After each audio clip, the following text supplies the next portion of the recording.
Tonight, we're taking a deep dive into the world of AI with a special focus on ChatGPT. Everybody's using the AI-generated images from these in their social media apps.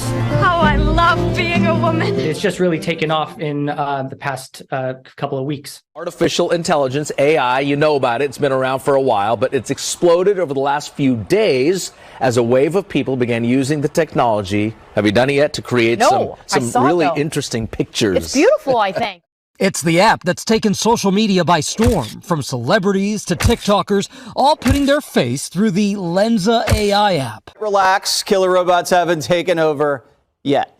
But the internet's going crazy over new artificial intelligence called ChatGPT. The program can write really complex essays, books, news articles, and even computer code. And it's really good. The revolutionary new language model developed by OpenAI with the ability to generate human-like text and hold natural conversations. We're definitely in a very exciting time with the development of artificial intelligence. It's becoming really, really sophisticated at this point. A sophistication that's introducing AI to millions who never used the technology before.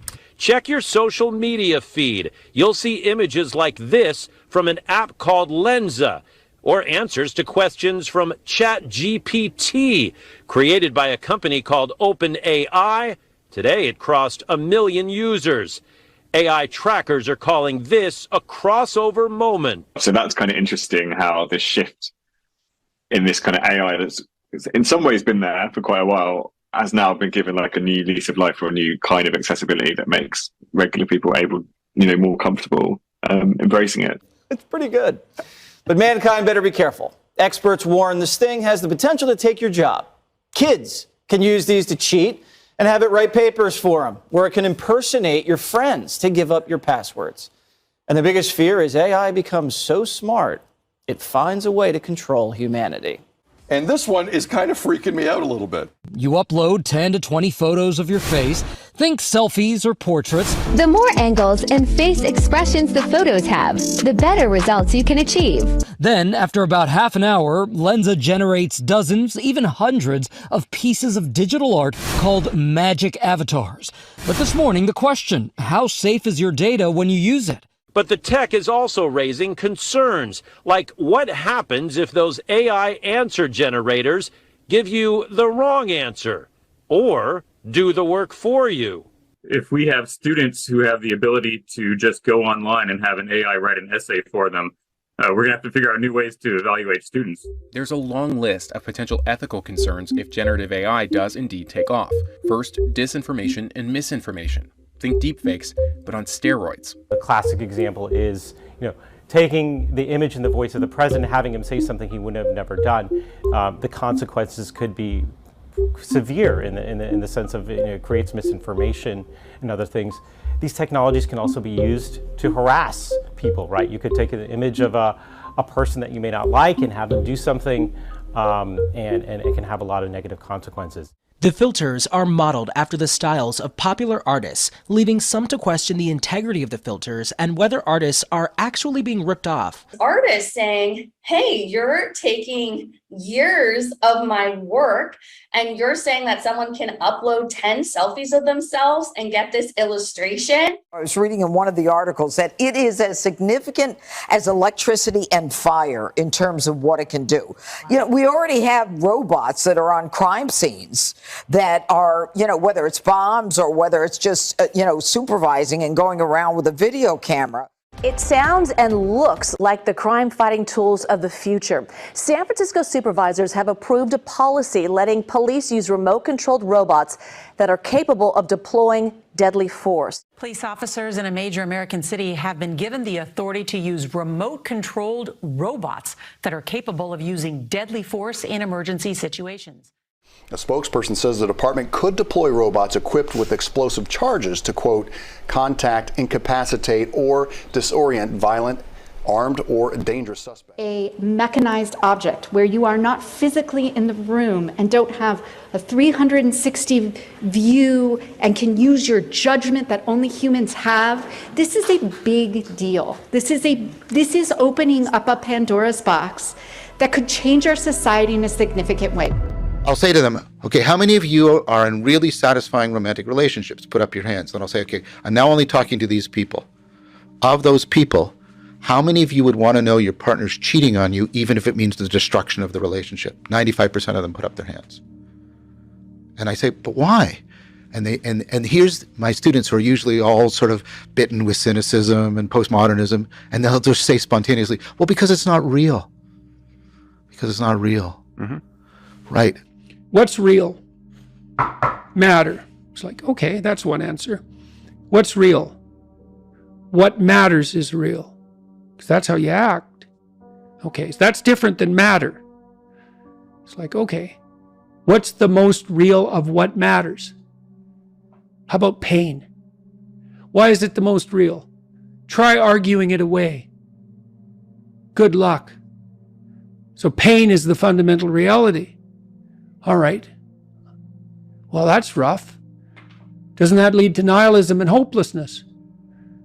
Yeah, doesn't it lead to a philosophy that's antithetical towards being? The most fundamental reality is pain. Yes. Is there anything more fundamental than pain? Love. Really? If you're in pain, love and truth, that's what you got. And you know,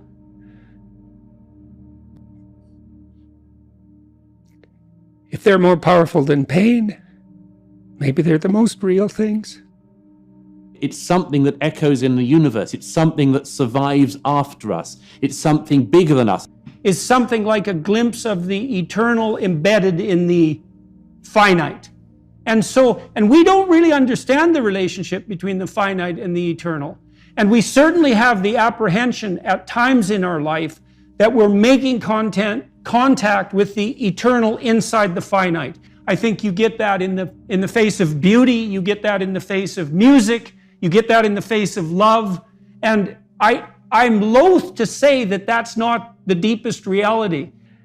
That if you just allow yourself to take it seriously for a second, it forces you to pause and think, like, what's going on here?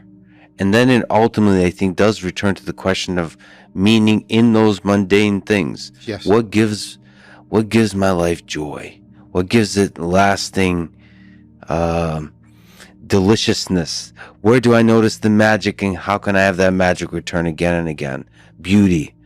And that ultimately what it returns to. But it's the same thing you do when you look up to the sky. You spend most of your day hurrying around looking at things on the surface, but when you look up to the sky and you see the stars, it fills you with a feeling of awe that forces you to pause and think in full context of, like, what the hell is going on here?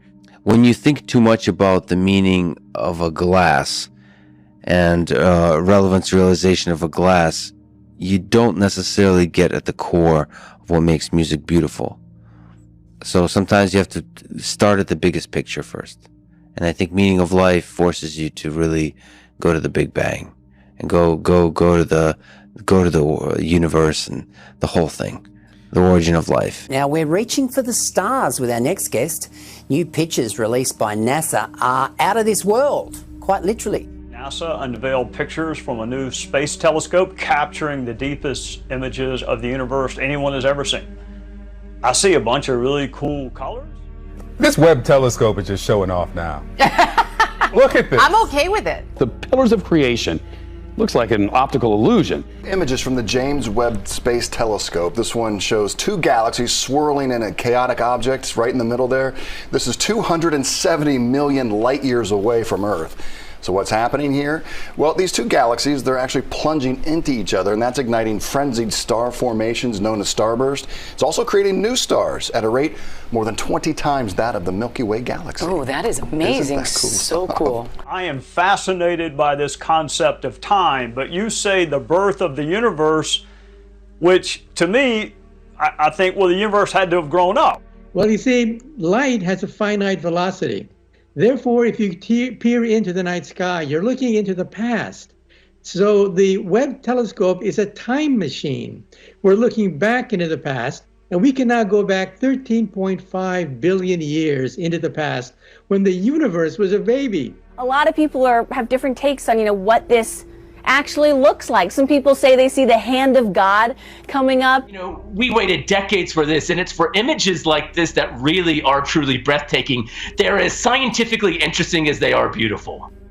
When you look at the night sky at night, you're just overwhelmed by the billions of stars you see out there. And you wonder, what's up there? What does it mean? What's our role in this thing? How do we fit in this much larger cosmic scheme of things? If you gaze into the abyss long enough, you see the light, not the darkness. Are you sure about that? I'm betting my life on it. Yeah, that's a heck of a bet.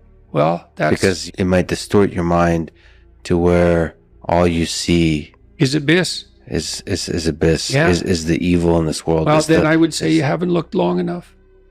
That's back to the... You're just a limited... the swords, the flaming swords. It's like... So I said the whole story of Christ was prefigured in that image. It's like the story of Christ psychologically is radical acceptance of the worst possible tragedy. That's what it means. That's what the crucifix means. Psychologically, it's like gaze upon that which you are most afraid of. But that story doesn't end there, because in the story, Christ goes through death into hell. So death isn't enough. The abyss of innocent death is not sufficient to produce redemption. It has to be a voluntary journey to hell. And maybe that's true for everyone. And that's like, there is no more terrifying idea than that, by definition. Sometimes your gaze can be forcefully directed towards the abyss, and then you're traumatized. If it's involuntary and accidental, it can kill you. The more it's voluntary, the more transformative it is. And that's part of that idea about facing death and hell. It's like, can you tolerate death and hell? And the answer is, this terrible answer is, yes, to the degree that you're willing to do it voluntarily. And then you might ask, well, why should I have to subject myself to death and hell? I'm innocent. And then the answer to that is, even the innocent must be voluntarily sacrificed to the highest. Blucifer.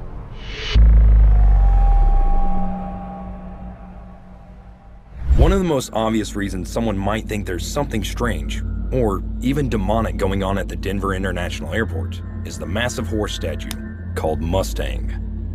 The blue fiberglass sculpture that sits in the median on Pena Boulevard, linking the airport and the city, is 32 feet tall and weighs 9,000 pounds. Just like the airport itself, the giant horse statue with glowing red eyes was completed behind schedule and unveiled in 2008. By then, the artist behind the piece was dead, killed by his own creation. So, it's not just that the statue dubbed Blucifer looks terrifying, but it's also literally killed a person. Back in 2006, when the artist Luis Jimenez was still working on the statue, a piece of the horse's head broke off and severed an artery in his leg. Luis didn't survive, and the Mustang had to be finished by his estate. While it's known that Luis Jimenez purposely wanted to create a piece that was mysterious and would provoke conversation, many believe the intimidating statue is cursed and represents the 4 horsemen of the apocalypse. Nobody can deny that the massive statue really seems like an all-seeing gatekeeper whose glowing eyes nobody passing by can escape. Right after its unveiling in February 2008, people demanded the removal of the demonic horse, saying the statue is an eyesore and a disturbing piece of art. But over the last 14 years, Blue Mustang has grown to be a firm part of the great city of Denver and will continue to keep an eye on DIA till kingdom come. Other art pieces. Blucifer isn't the only piece of art at the Denver International Airport that has raised some eyebrows. There are 2 murals in the baggage claim area, made by Leo Tanguma, called Children of the World, Dream of Peace, and In Peace and Harmony with Nature. Despite the sweet names, the murals feature apocalyptic symbolism and violent imagery, including death-masked soldiers with guns, dead animals, and destruction. Some believe these murals are meant to show very real doomsday scenes, especially if we take the letters AU and AG, located on the airport floor, into consideration.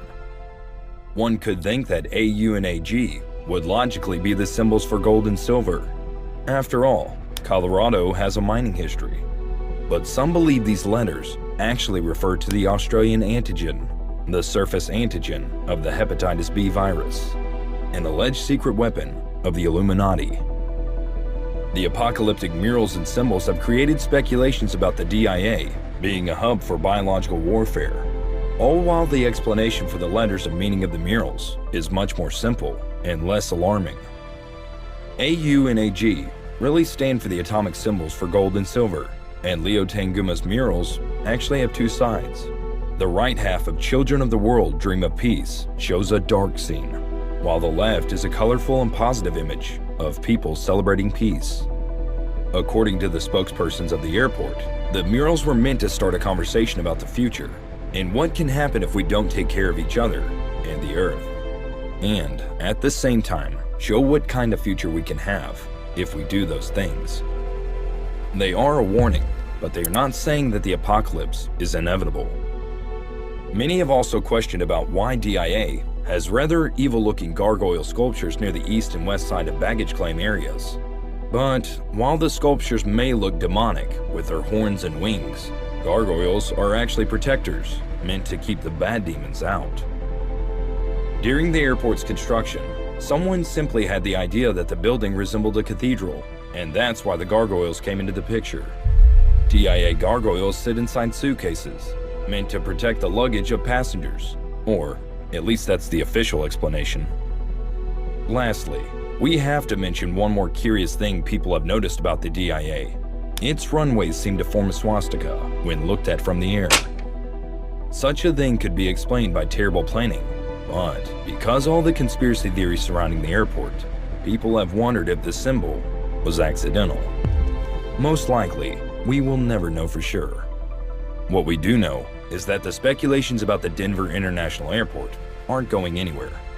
They've survived for more than 25 years, no matter how many times the rumors have gotten refuted. Nowadays, the airport isn't afraid to embrace those conspiracies. Why would they complain about free advertisement and endless excitement around the DIA?